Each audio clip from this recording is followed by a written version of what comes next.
Democrats have a search party for a new leader, and the Democrats stepping up to fill that void show that they are in serious trouble. Far-left darling AOC, who's been, quote, fighting the oligarchy, look at this, was photographed flying first class to one of those rallies. Hypocrisy at its finest. And Democrats' up-and-coming star, Jasmine Crockett, just added another moment to her long list of shocking comments. So I had to go around the country and educate people about what immigrants do for this country, or the fact that we are a country of immigrants. Right, right. The fact is, ain't none of y'all trying to go and farm right now. Okay, so I'm lying. Raise your hands. You're not. You're not. We done picking cotton. We are. You can't pay us enough to find a plantation. Well, if she's looking for attention, she got it. The Democrats have taken a lot of beatings. They have lost their confidence. They've gone crazy. They've gone crazy. How about this new one they have? Their new star, Crockett. How about her? Is that real? Are they serious about that? That's their new star? If that's their new star, they're in serious trouble. I mean, this is Crockett. Oh, man, oh, man. Carly, well, if you look at the wall, I mean, he's right. Crockett gets 4% for those looking for a new leader. Yes, I see that wall. And I'm sure people will say, there we go, we got it.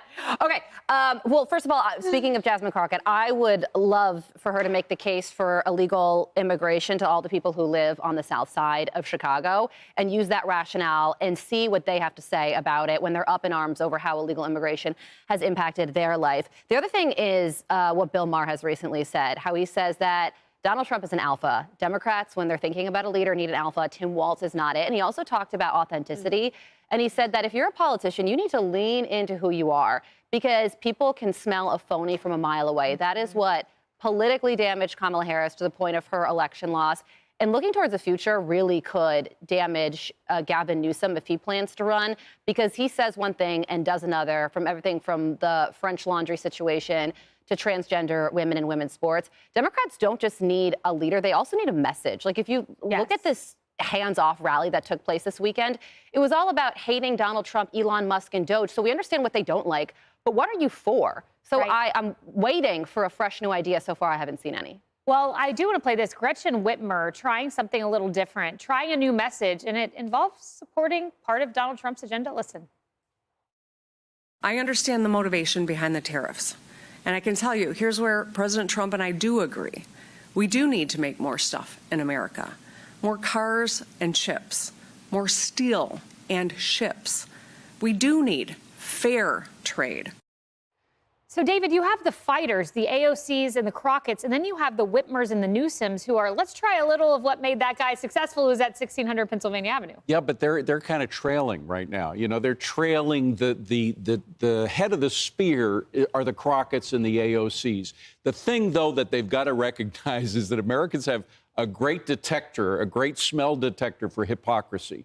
And when you see AOC riding in first class, going to an anti-oligarchy meeting, it reminds me of the millionaire socialists that I used to cover when I covered Latin America, like Raul Castro and the Sandinistas who had, I once did a story about the poor people in Nicaragua rummaging through the garbage of the Sandinista leaders trying to get a lick out of their caviar cans and a sip out of the expended champagne bottles that they had in their trash cans. It's the hypocrisy that they're weakest on, and I think that's what's going to really kill these people on the left, like AOC and Crockett. Harris, you brought up the battle between the young and the old yesterday, the new generation and old generation. So I wanted to bring up an old generation, and this is a CNN host who said, you've been around for a quarter of a century in politics, and it kind of went like this. Here's Chuck Schumer.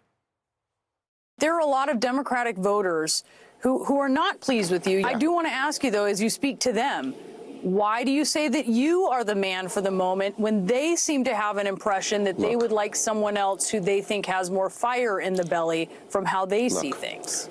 I have the full support of my caucus. Democrats are united. We know who our problem is. Our problem is Donald Trump. We are moving forward. We are totally united. I have the full support of my caucus. 3 times. They're not united. Well, and caucus, I mean, the very word, it's a small group of people. Yeah. It's not like he's going out to rallies with hundreds of thousands of people. And his name isn't even on the big board. And he's been, you know, a minority leader or majority leader in the Senate for years. Interesting. You know, just looking at the options right now, just on that board, I only see a couple who fall into the next generation, and that's Crockett and AOC, just from what we showed. But there is definitely a push for the next generation. I had on 4 college students and graduates last hour who are Republican influencers. One of them is a host for PragerU. And it was so interesting to hear them talk about what they are focused on. And I would argue this is nonpartisan. They want to know what their futures look like. They don't have 401ks, so they're not that worried about the trade tariffs and all of that right now. But what they do see about it is, well, does that really mean that things are going to be better for us if President Trump makes this happen? I would say that no matter where you are, that next generation is curious about its own well-being.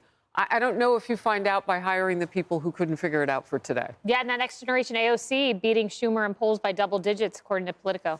Yeah, but I do think, I don't know, you're such a generous man, David, but I feel like we're giving them too much credit when you say tip of the spear, because I keep coming back to thinking that there's a difference between entertainment or bottlenecking at a car wreck, an actual strategy, an actual furtherance of policy. So I personally see such a difference of the adults in the room, even if I disagree with their policies, versus the ones that are making headlines by spewing gibberish and or hate. So I think there's going to be a flameout and a burnout, because I cannot see, whether we don't know what the leaders are or not sure of the party, but whoever ultimately wields the reins, there's no way they're going to let these children drive the cart. Well, I will be on lookout for the children in first class.